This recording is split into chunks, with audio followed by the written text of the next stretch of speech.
Doctor APJ Abdul Kalam Azad का जीवन परिचय। कलाम का जन्म 15 अक्टूबर 1931 को तमिलनाडु के रामेश्वरम द्वीप पर एक मुस्लिम परिवार में हुआ था। उनके पिता जैनुअल आबदीन एक नाविक थे और धार्मिक विचारों वाले व्यक्ति थे। उनकी मां आशियम्मा एक धार्मिक महिला थी।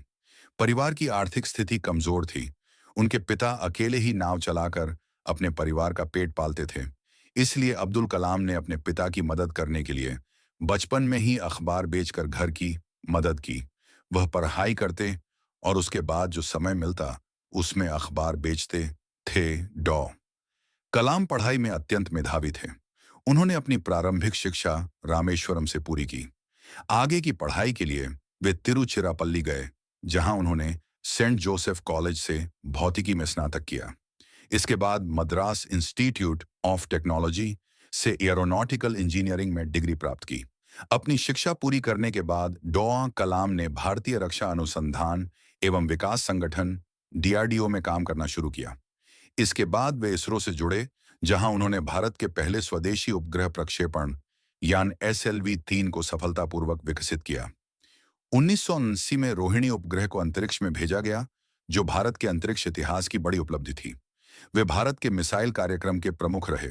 अग्नि, पृथ्वी जैसी मिसाइलों के विकास में उनका अत्यंत योगदान रहा। इसलिए उन्हें मिसाइल मैन ऑफ इंडिया कहा गया। भारत रत्न डॉ ए.पी.जे. अब्दुल कलाम भारतीय गणराज्य के 11वें राष्ट्रपति रहे। वे एक महान वैज्ञानिक, शिक्षक, विचारक और युवा प्रेरणा स्रोत थे। उन्हें मिसाइल मैन और जनता के राष्ट्रपति के नाम से भी जाना जाता है।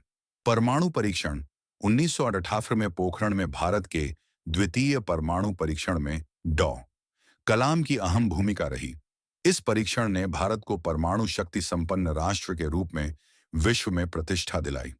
राष्ट्रपति कार्यकाल 2002-2007। डॉ कलाम 2002 में भारत के 11वें राष्ट्रपति बने।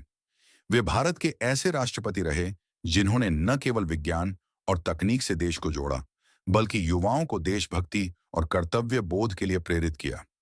वे छात्रों से विशेष जुड़ाव रखते थे और स्कूल कॉलेजों में जाकर उनके बीच प्रेरणादायक भाषण देते थे। डॉ कलाम ने कई प्रसिद्ध पुस्तकें लिखीं, जिनमें wings of fire, ignited minds, India 2020 और टर्निंग पॉइंट्स उल्लेखनीय हैं। उनकी आत्मकथा विंग्स ऑफ फायर युवाओं के लिए प्रेरणा का स्रोत है।